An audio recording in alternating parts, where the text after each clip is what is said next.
Awaken lives when I speak. I got God on my team, I'm setting fire to my dreams and night and lies in the city, in the spirit where I be. I'm alive. I'm alive. Yo, what's good, family? Alive Tribe, we are back with another episode on today, and this one is a special one, man. We all the way in Charlotte, North Carolina with it, and I'm here with my boy Shawn Brown, Mr. Something Official himself. Sir. We at the HQ, and we about to chop it up, man. How you feeling today? I'm feeling good, man. I'm ready to get started. Yeah. So, man, listen, thank you just for allowing my team and I to come and grace this place. Like, us just walking into it, it already feel like a space that we can feel invited into. You know what I'm saying? Man. It's super welcome. And you've been super welcoming at this point and up until this point. And I'm super excited for this show, man. It's about to be crazy. 100%.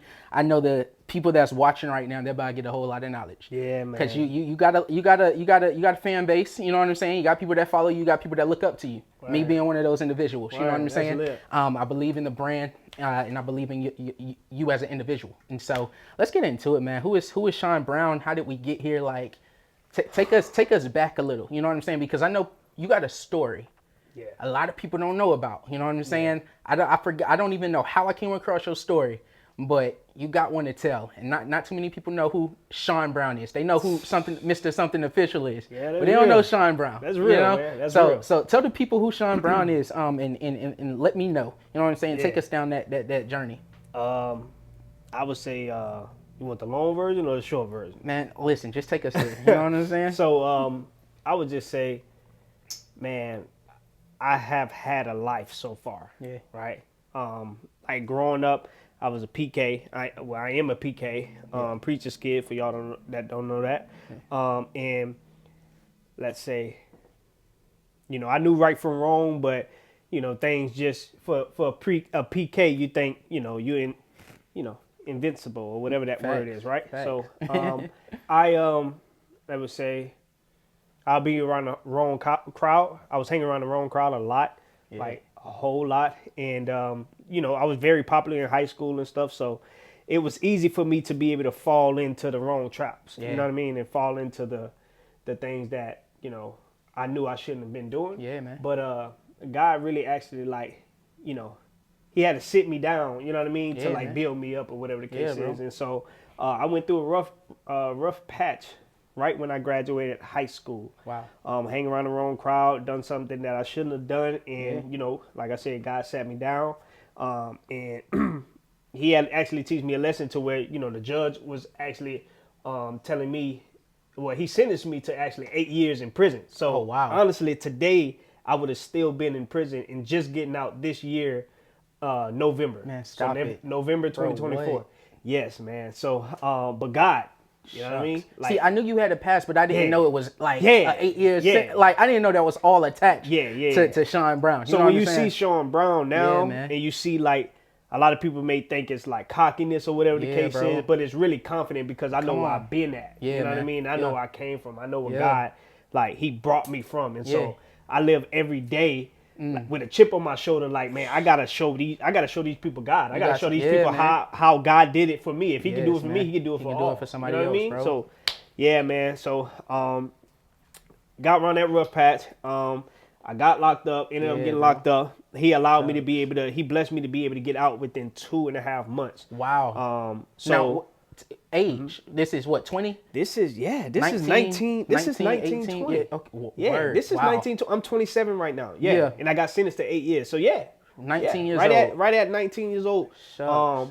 And my whole life was thrown away. I had football scholarships. I was actually just in North Dakota at a JUCO. And I was racking up D1 offers, me and my cousin, man, rest in peace to him, racking up D1 offers and all of that or whatever. Wow. And then it literally, within a snap of a finger, within whatever the judge do with the hammer thing, it was gone. Wow. Like, literally gone. Light flashed before your eyes, and it's like, I have no control. It was crazy. Like, it felt like a movie, because back then I was watching a lot of movies, and like, I used to see all of that on the movies all the time. So it was like, when he hit that thing, like, I was dizzy. I heard 8 years. I'm thinking I'm about to go home and party. Like, I haven't been home in like months. Wow. You know what I mean? Because I was all the way in North Dakota. So I'm thinking I'm about to go home and party, do my thing like a PK supposed to do, right? You know what I mean? Man. And so, he slammed that thing, and then my life was, it literally changed since that day. But I really appreciated that moment because me going through that moment, it taught me how to be the man that I am today. Let's go. You know what I mean? Yeah. And like I wouldn't be the man today. I wouldn't be the man that I am today if I didn't go through that situation. So you're grateful for it. Yeah, like I'm actually grateful. And that's the thing, bro. Yeah. A lot of people see moments in. There was one episode that I did with one of my friends, and he was like, "Hey, we can't afford or allow moments just to become a lifetime."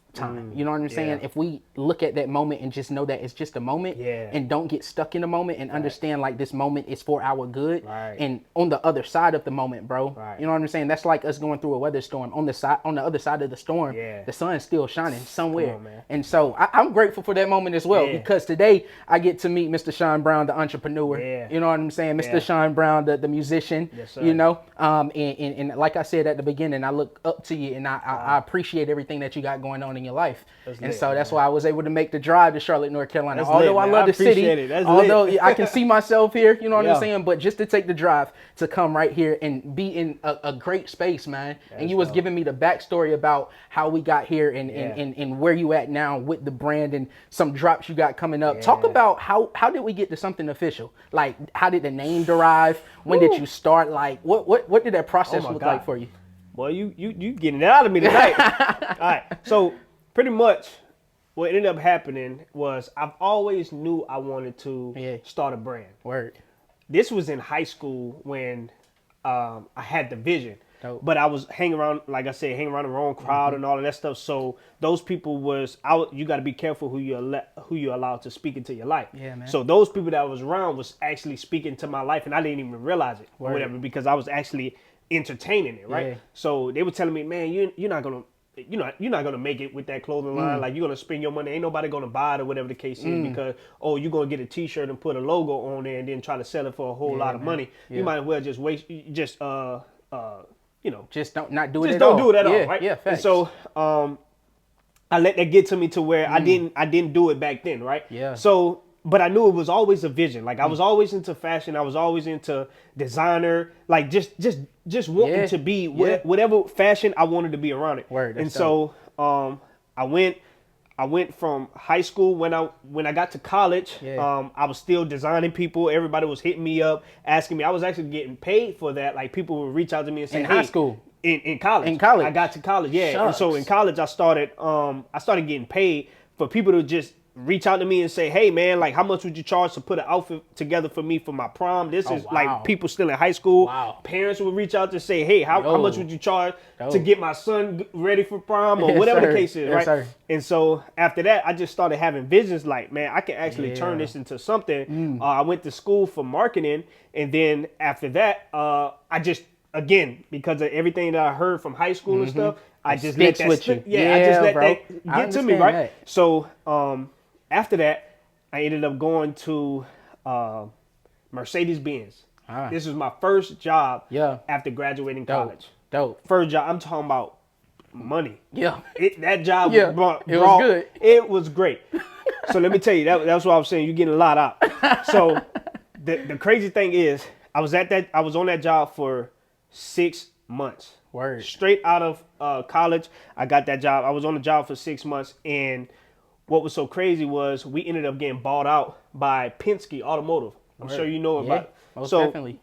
We ended up getting bought out by them, and then they took all of us through another hiring process. Okay. And so when I got to the hiring process or whatever, they seen. So first, let me. So wait a minute. It's almost like you lost a job. Yeah. No, I'm about to get. Okay. Yeah, okay. It gets crazy. Yeah. So the thing is, how I got the job, it was the general manager. I spoke to the general manager and stuff, got in the office with him, and he was real laid back, right? Yeah. He was real cool. Yeah. Old school guy. And pretty much he asked me about my record and stuff like that, right? Because he seen it. And then I just told him the truth. Gave him everything. Right? And so he was like, man, the only reason why I'm going to actually accept you, because number one, you told me the truth. And number two, I had this same story. I was a PK. Wow. I got in trouble. I actually dropped out of college. So I didn't even graduate college. Wow. Here you are sitting today. You graduated college. I dropped out of college. Man. And now I'm a general manager of a whole Mercedes-Benz. Wow, bro. You know what I mean? Yeah. And I don't got no college experience and stuff. So he was like, I see something in you. So he gave me a chance.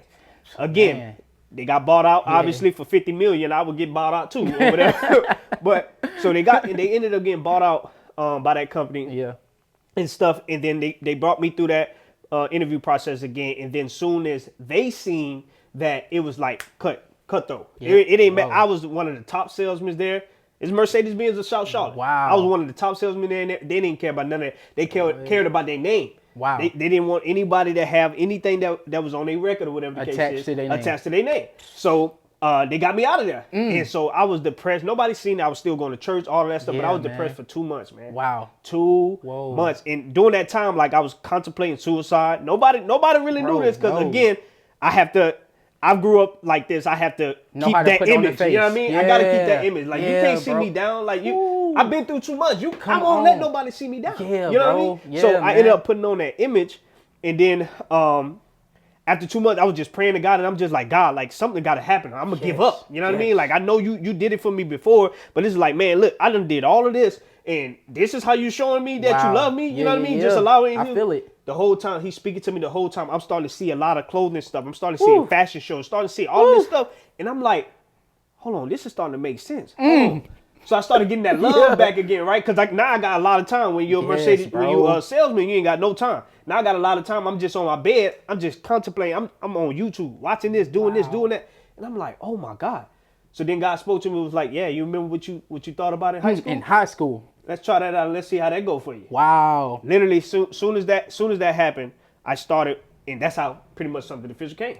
Shucks, bro. Man. That's a story. Yeah. That and the crazy thing is, man, we look at the roadblocks that are placed in our life as a roadblock. Yeah. But if we use it as a stepping stool, bro, a stepping block, man. God can, he like place that thing right in front of your face. Yeah. Like you said, you lost a job, bro. Yeah. But the guy gave you the job at first. And then you lost it because somebody else come along. But the great thing and the beautiful thing about that is giving people chances in life. You know what I'm saying? Because you don't know people's story and you don't know what they've gone through to get where they are.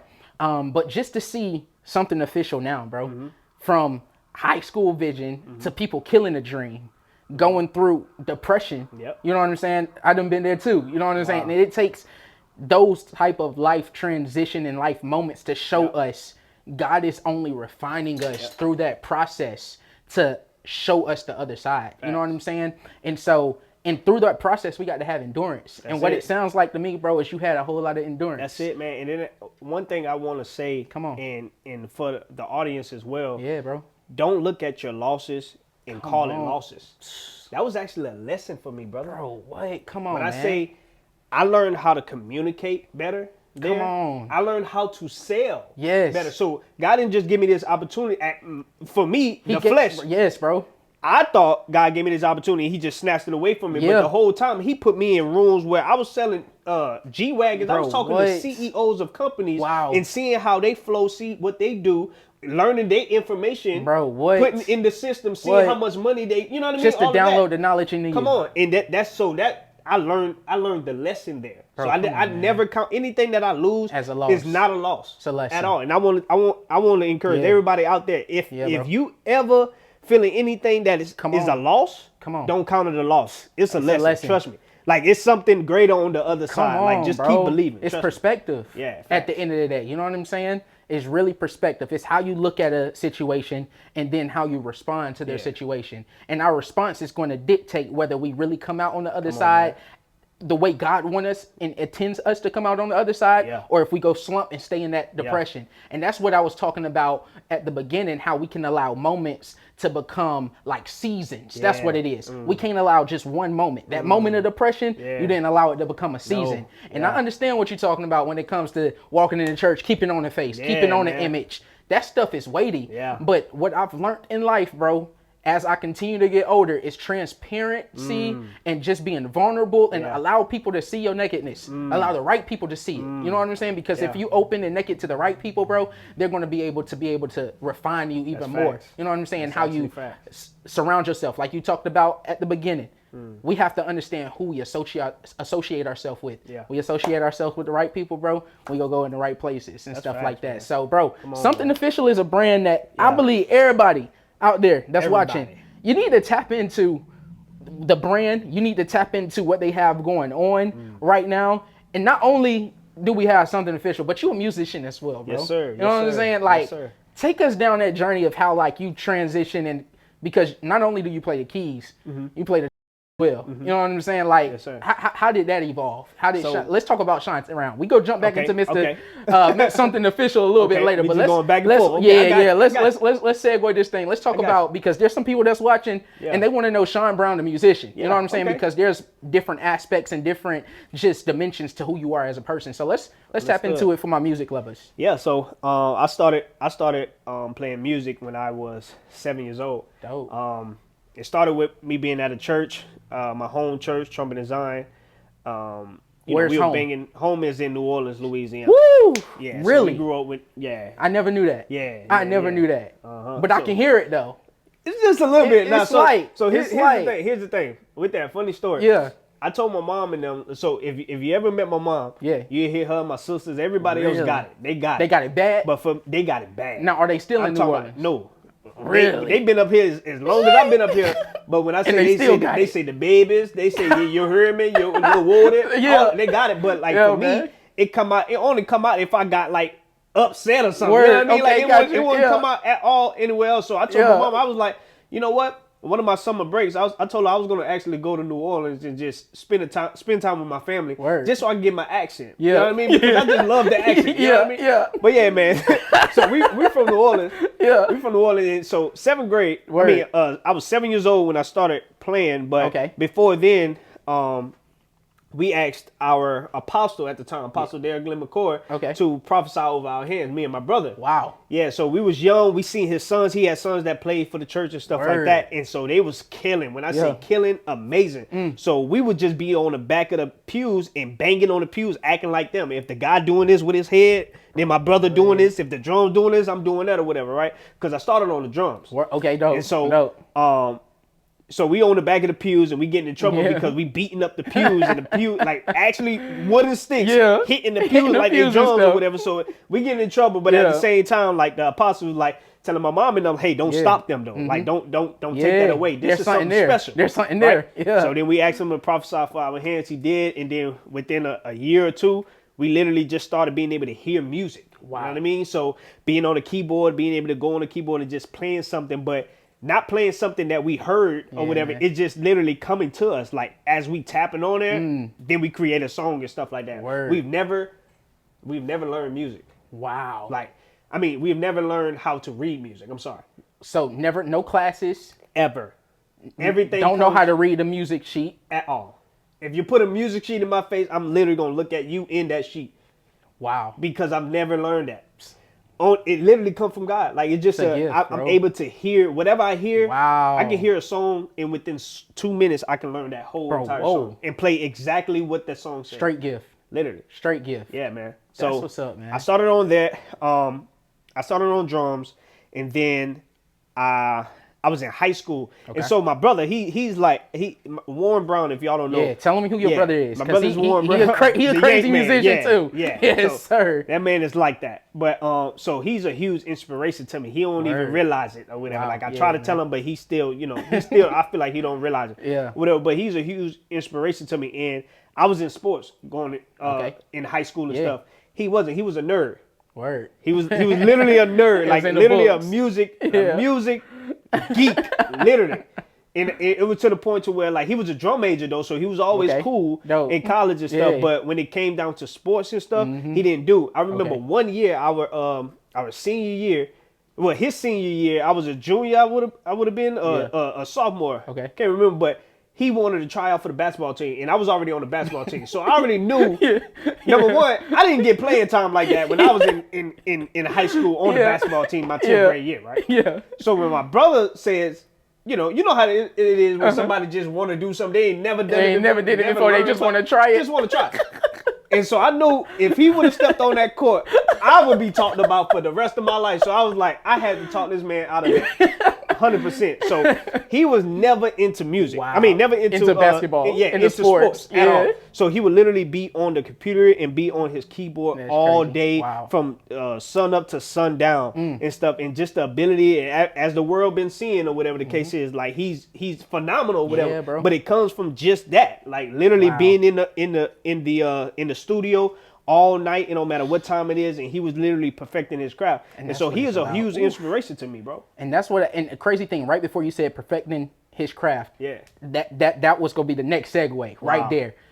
With you, with the clothing brand, like, how do you continue to perfect your craft? Because, I mean, you're doing a whole lot of drops. Yeah. One, I want to give props to you because I want to say last year, I don't remember what time it was, but you did your first ever fashion show. Yeah. Right, man, in Columbia, South Carolina. July, high top, rooftop vibes, you know what I'm saying? And it was phenomenal. Yeah. It was crazy. You know what I'm saying? That. The models to the clothing to like just the vibes, everything was just immaculate. You know what I'm saying? That. And your fit that day was tough too. You know what I'm saying? Yeah, you stepping. That's one thing you gonna do. If anything you gonna do, you gonna step, right? Sure. But how do you perfect your craft? How do you continue to like keep going each and every day to like get new vision, to get new ideas? You know what I'm saying? To stay a little trendy and create your own trends at the end of the day, you know? Yeah, I would say a lot has to do with me just writing.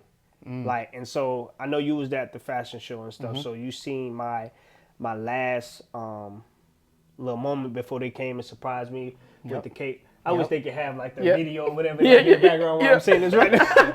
But they surprised me with the cake and stuff. What ended up happening was I got everybody that composition notebooks and stuff and a pen. Yeah, bro. I had everybody out there, and I told them to write the vision and make it plain because that's what the Bible says. And so when I'm coming, tell them this was a gift that you gave to people that were there. Yes, this was a gift to everybody. Yeah, because this is something that you've like implemented. Okay, go ahead. Yeah, so because the vision for me to do my own fashion show that fast with me just having this brand for 2.5 years or whatever the case is, and to sell out the way I did and the outcome to be what it was, it was because of that preparation that I had to go through and stuff like that. So, but that's all it was, man. I ended up, I just got a brain fart. Nah, you good. I ended up, I just got it again. Just perfecting the craft, you know? I ended up perfecting the craft. And then what I ended up doing at that fashion show was just handing it out to everybody just to give them that vision as well. Write that vision that you have and making it plain. So what I do, I wish I had it, but it's at the house. What I do every day, whatever I hear, if I'm not by every day. Okay. If I'm not by my notebook, because I got tons of them. I got some over there. I haven't started writing in them yet or whatever because I still got some pages left on the other one. But anything I hear or anything I see, I write it down. You know what I mean? And so what I do is I put myself on a plan. Okay, I write it down, but right when I write that down, I put myself on a date to when I will want to exceed that. Wow. So I don't just write it down and then just go and then hope to go back to it. I actually write it down and put a date on that so I can be like, oh, okay, I got to make sure by this time I got to have this done. Wow. Yeah. Wow. So. And that's all about just planning, organization, and implementing the things that God downloads in us. Because one thing we can't do is hear from God and not do what God tells us to do. We have to be good stewards of the things that he impregnates us with, whether that's vision, you know what I'm saying, whether that's a new design. How are we going to steward those moments when we do hear him? And can't take us hearing him for granted. And so, bro, that's beautiful. And one thing I don't want y'all to miss is writing the vision and making it plain. Yeah. Like, that's how this got started. You know what I'm saying? 100%. Like, I tried it on my own before,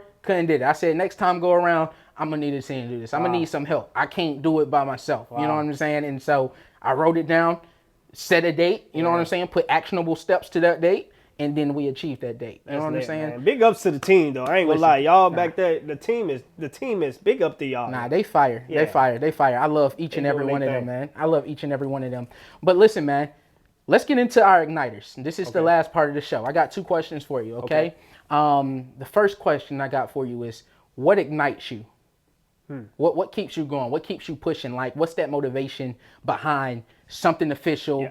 Behind Shawn Brown as an individual? Honestly, I'm gonna say, and I want y'all to hear me. Yeah. When I say this, I'm gonna say myself. Right. I'm gonna say myself. I am my biggest motivation to see, because people that know me may know what I've been through, or whatever. They may know my story, but they have not been through my story. They haven't lived your story. They haven't lived it. Yeah. So for me to have lived my story, so I didn't say this in the beginning. So I ended up going to prison. right? So I went from jail to prison. And you was actually there. And I was actually there. And we was in an open pod. This was a level 5 prison, so it was like the highest security prison. Whoa. Like literally thrown off the rails, stabbings, and all of that. So literally I say that to say like all the stuff that I've been through and I've seen in my life so far. And then you look at me, you would just think like, oh man, this is just an uppity guy. This is just oh my God, this guy is it. Yeah, but I've been through so much. I've seen so much. I've overcome so much. Yes, to the point to where it's like, people doubted me. Like I've lost, relationships with people. I can only imagine. Just so much stuff, but I didn't let that get to me and let that stop me. You know what I mean? Like I just kept going. And so I would say for myself, I am my biggest motivation. Like I am to see what I've been through and to see my push, to see my drive. And then also to see that when people come to me and they talk to me and they tell me, they say, hey man, like, for example, when you guys say, man, you're doing this junk. Amazing. Yeah. Sometimes in my life. Yeah. For me, it's hard for me to see that. You know what I mean? Bro, because I'm so much on the grind where I don't really take the time to just appreciate where I be at sometimes. You know what I mean? Yeah. But just that being that motivation for myself. You know what I mean? Like I feel like I am that I motivate myself. Like for me to get it done after everything that I've been through. Like, and for me to continue to get it done, I want to bet on myself. Yes, bro. You know what I mean? And so even after God took me off of that job, he took me off of that job. And like you were saying about the enterprise. Yeah, man. I ended up going to the enterprise, getting that job at the enterprise because obviously I had just started my brand. So the money wasn't there. Money was not there. And then, so I had to get another job. Yeah. So I ended up going to enterprise. Obviously, they, I guess, didn't care about the background and stuff like that. Yeah. I ended up having that. And within 6 months, everything been happening within 6 months. And within 6 months, God called me off of the job. To the point to where, like, you just said this not it no more. Like, this better. Yeah. And the money was good. It wasn't about the money. It wasn't about none of that stuff like that. It was literally, I just heard from God. And I was contemplating it for 2.5 months. Wow.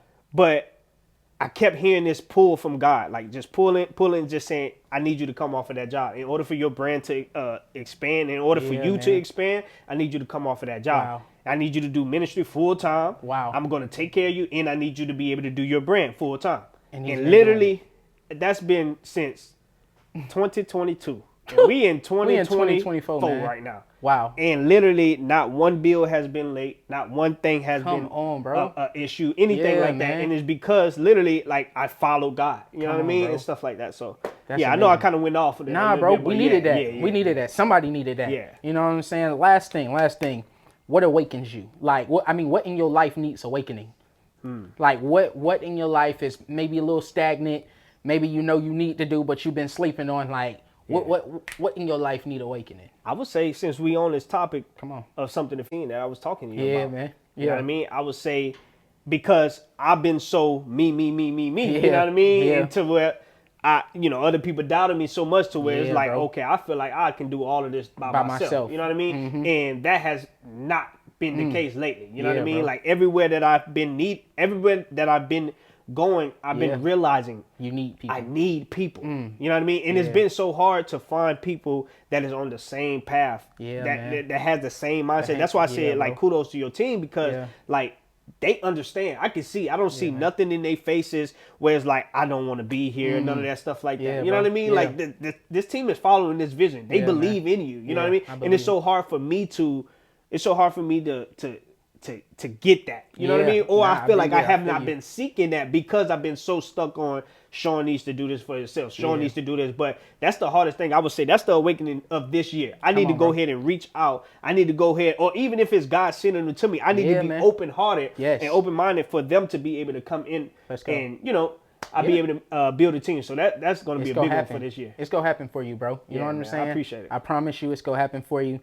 Write it down in that journal. Yeah. You know what I'm saying? Facts. I never wrote it down. Put a date to it, Shawn. You know what I'm saying? To get it done, bro. That's facts, man. I love you, man. Love you too, man. Thank you so much for the time. Thank you for your space, and thank you for allowing us to come here today, bro. Yes, sir, man. I loved it. Thank you. ALIV Tribe, we out.